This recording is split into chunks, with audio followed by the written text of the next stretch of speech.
This is the Ielts listening test. You will hear a number of different recordings, and you will have to answer questions on what you hear. There will be time for you to read the instructions and questions, and you will have a chance to check your work. All the recordings will be played once only. The test is in 4 parts. At the end of the test, you will be given 10 minutes to transfer your answers to the answer sheet. Now turn to Part 1.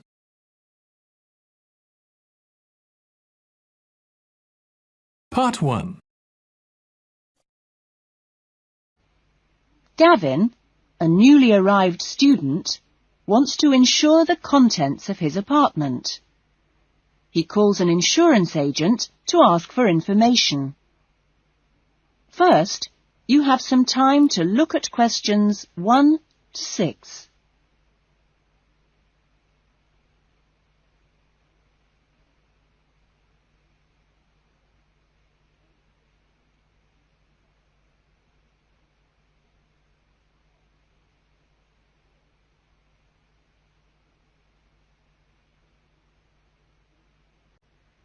Listen carefully to the conversation and answer questions 1 to 6.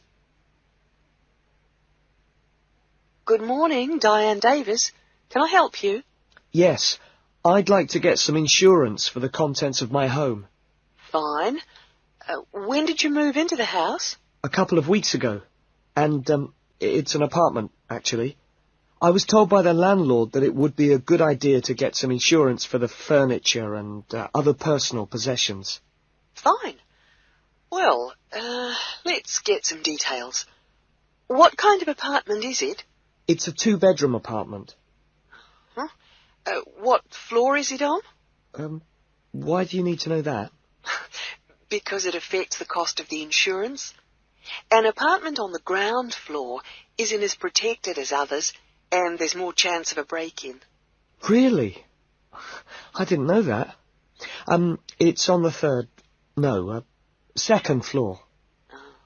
Second. And how much is the rent? It's $615 per month. Good. And where is it located? In Biggin Street, South Hills. I see. And what things did you want to insure? Well, what do you recommend? Well, the most important things are those which you would normally find in a home. Things like the television, fridge, and so on. I see. Well, I've got a fridge and a stereo system, which I've just bought from a friend. And how much did you pay for the fridge? $450. 50 or 15? 50. And the stereo system cost $1,150. Have you got a television? Yes, but it's very old and not worth much. Okay. Well, is there anything else you want to insure? Yes. I've got a couple of watches and my CDs and books. How much do you think they're worth? The watches are worth $1,000. For both of them? No, each one. And altogether, the CDs and books cost me about $400. Okay. So the value of everything you want to insure is $4,000. How much will the insurance cost? Let me see. $4,000 divided by plus 10%. Right. So this kind of insurance, that's private contents insurance, it comes to $184 for a 12-month period. $184? Well, that sounds pretty good. Okay, I'll take that policy. Before the conversation continues, you have some time to look at questions 7 to 10.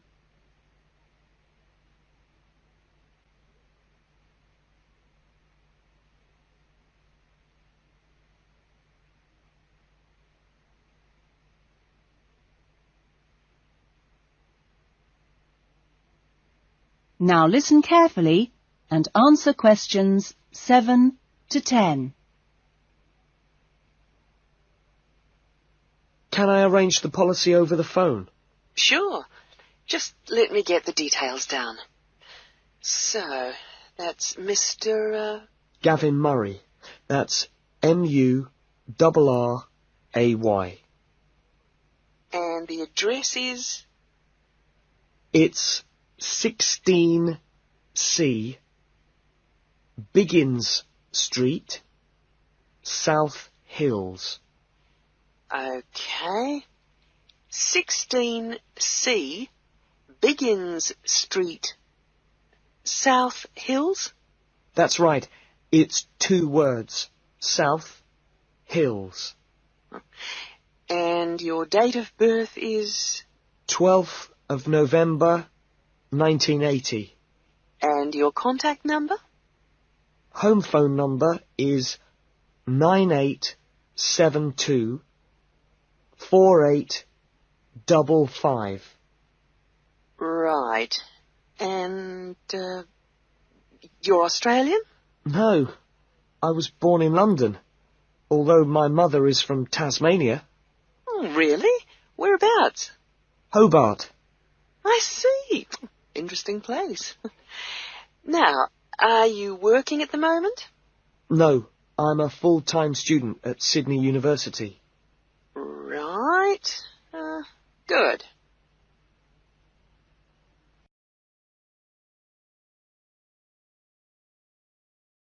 That is the end of part 1. You now have 1 minute to check your answers to part 1.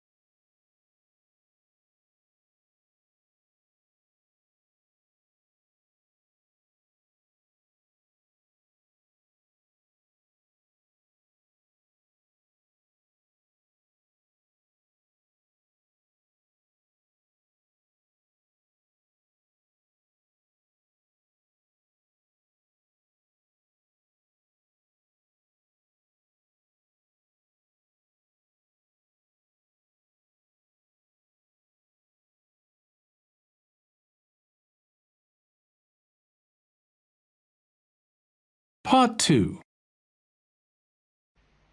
You will hear an address by the college president welcoming new students to a residential college. First, you have some time to look at questions 11 to 14.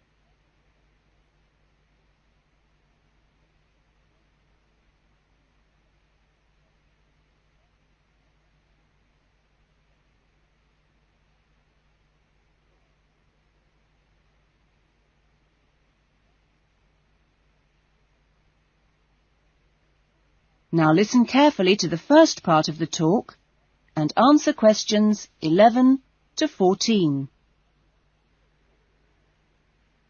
Well, good morning, everyone. It's good to see you all here. Welcome to Smith House. Smith House, as you may or may not know, is one of the oldest residential colleges of the university. As you can see, the building you're in now, which contains this main lounge, the dining room, the recreation room, the kitchen and the offices, was part of the original old house built in the 1840s to be used by the family of George Smith. That's, of course, how the house and college got their names. The original house was converted into a residential college for the university in 1940, and since then has continued to be added on to and modernised.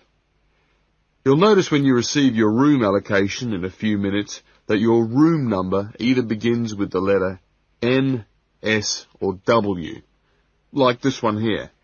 The first letter refers to the 3 wings of the college, which come away from this main building.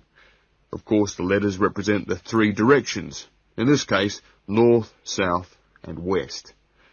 Each wing has 2 floors, and so the next number you see is either 1 or in this case 2, and this indicates which floor your room is on.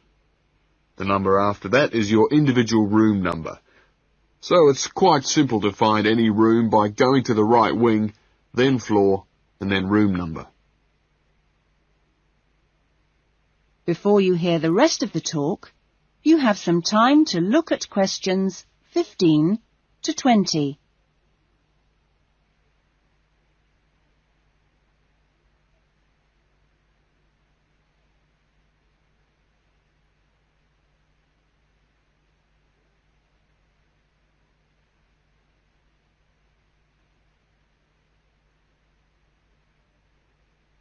Now listen carefully and answer questions 15 to 20. You'll also notice, when you receive your orientation pack shortly, that there are two keys. One is the key to your room, and only you have that key, and the other is a key to the front door, which you've just come through here from the street. This door is closed and locked at 8 p.m. every night, and opened again at 7 a.m. You'll need your key if you're coming back to the college between those times. We ask all students to always enter and leave the college through the front door. You'll notice at the end of each corridor that there is another door, but these are fire doors and are kept locked from the outside. They should only be opened from the inside in case of emergency. In your fees, you've paid a laundry fee, which covers the cleaning of bed linen and towels. All bed linen and towels are clearly embossed with the name Smith House, so it's easily identifiable. If you want your other laundry to be done by the college, this can be arranged for a small extra fee. There are only a few rules here at Smith House, and we have these rules so that we can all live comfortably together. The most important rule is that there must be no noise after 9 p.m. There is also no smoking in the rooms or anywhere inside the college, but smoking is permitted on the balconies. All meals are served in the dining room. Meal times are listed in your orientation pack. Please read these carefully, as meal times cannot be changed, and if you arrive late, I'm sorry to say, you'll just go hungry. If you're unsure about things, each floor has an elected floor senior, who is usually a student in their 3rd or 4th year of study, who's been at Smith House for a while. The floor seniors will introduce themselves later today and answer any questions you have. But for now, I'm going to hand you over to Marnie, who is going to give you the orientation packs and keys. Thanks, Marnie.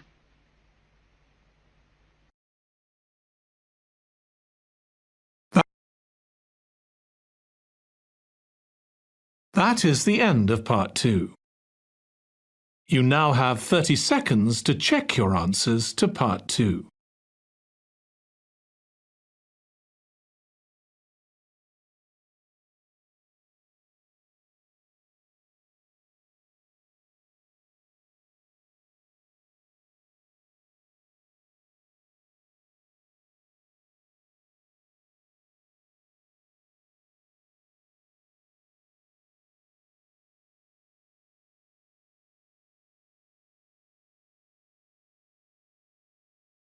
Part 3. You will hear a conversation between two students, Lynn and Robin, who are discussing an assignment. First, you have some time to look at questions 21 to 30.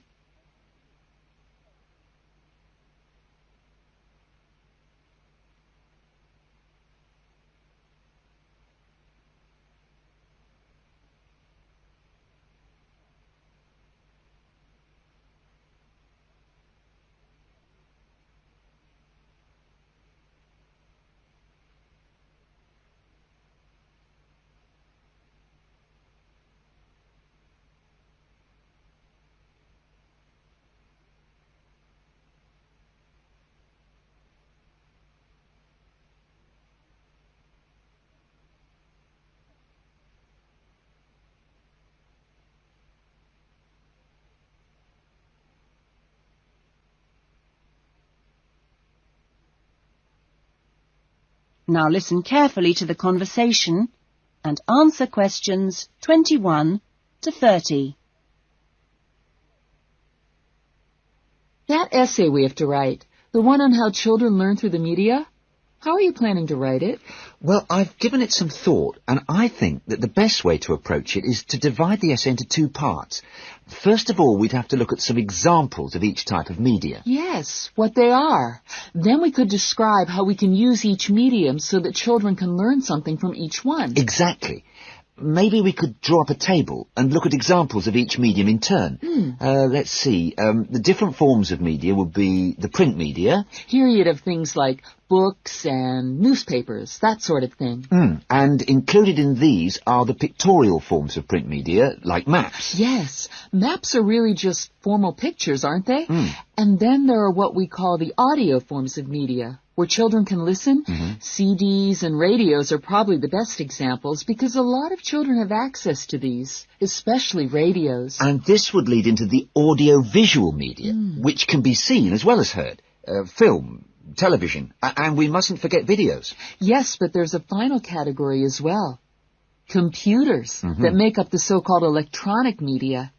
In the United Kingdom and Australia, they say that 1 in 3 families has a computer now. Yes, I believe it.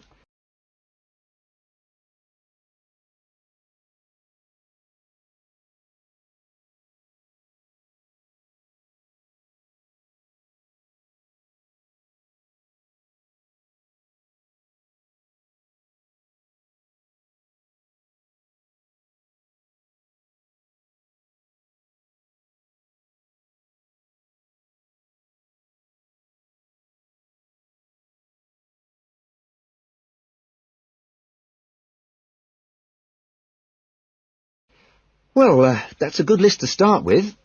We're really getting somewhere with this essay now. So let's move on to when each type of medium could be used. I guess we could start by trying to identify the best situation for each type of media. What do you mean? I'm talking about whether each medium should be used with different size groups. For example, we could look at pictures and ask whether they're more useful for an individual child, a few children together, or a full class. In this case, I'd say pictures are best with individual children because they give them an opportunity to let their imaginations run wild. Yes, I see. Let's take tapes next. Although tapes look ideal for individual children, I feel they're best suited to small group work. This way, children don't feel isolated because they can get help from their friends.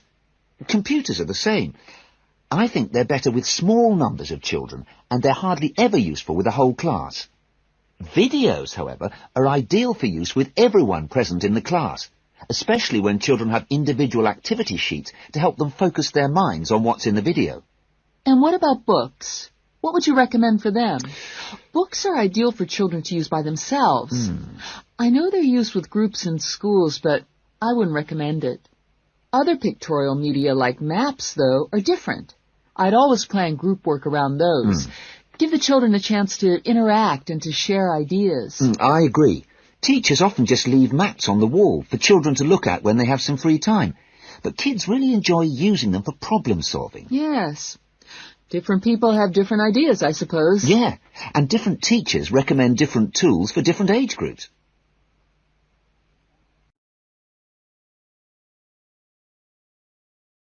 That is the end of part 3. You now have 30 seconds to check your answers to part 3.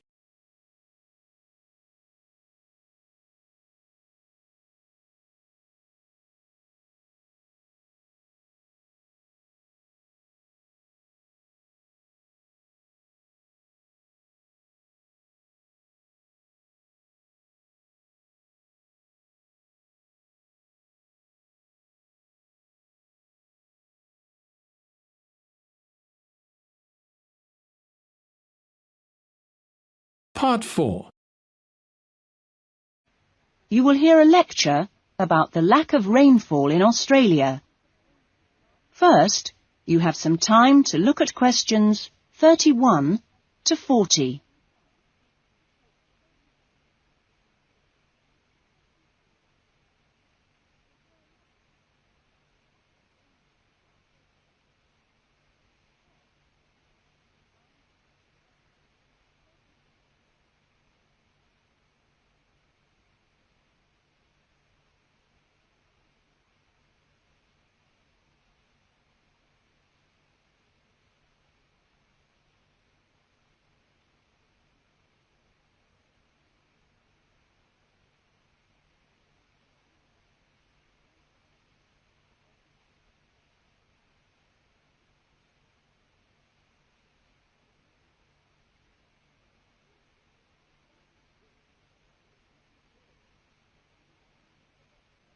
Now listen to the lecture and answer questions 31 to 40.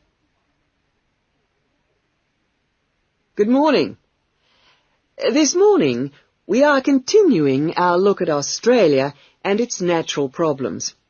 Actually, dryness, or aridity, as it is generally called by geographers, is probably the most challenging of Australia's natural problems.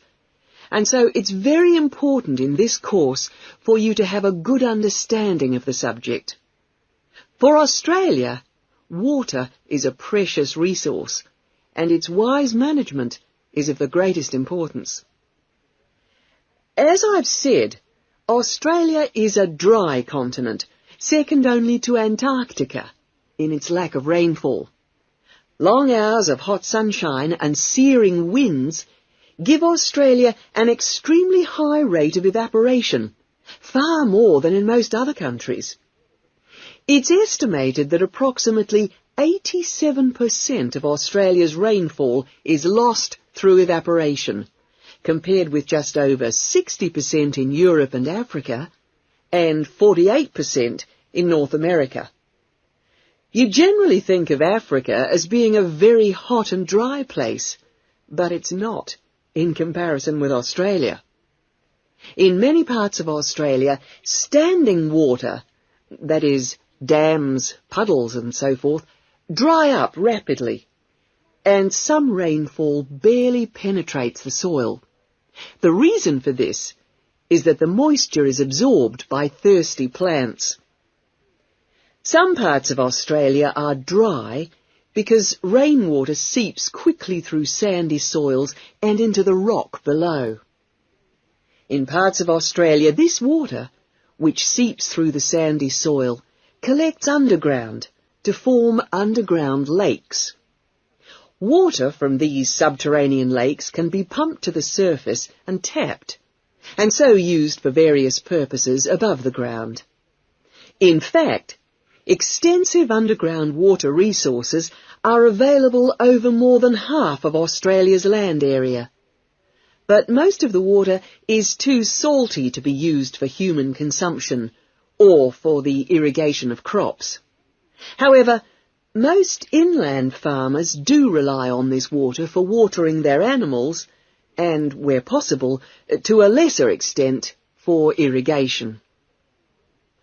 Underground water can flow very large distances and can be kept in underground reservoirs for a very long time. Water from these underground reservoirs bubbles to the surface as springs in some parts of the country, and these rare sources of permanent water were vital to early explorers of inland Australia and to other pioneers last century who used the springs for survival. But in many places, levels have fallen drastically through continuous use over the years. This has necessitated the pumping of the water to the surface. Remarkably, underground water sources in Australia supply about 18% of total water consumption. So you can see it's quite an important source of water in this dry land. So, most of the consumption of water in Australia comes from water which is kept above ground. More than 300 dams regulate river flows around the country. The dams store water for a variety of functions. The rural irrigation of crops, without which many productive areas of the country would not be able to be farmed.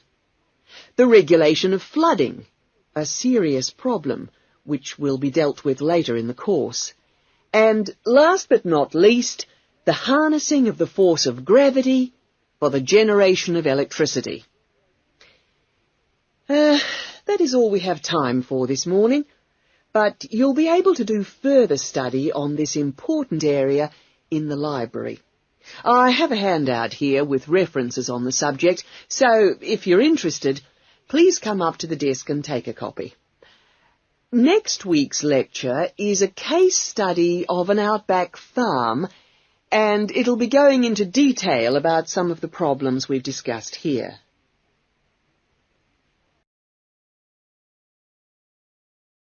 That is the end of Part 4.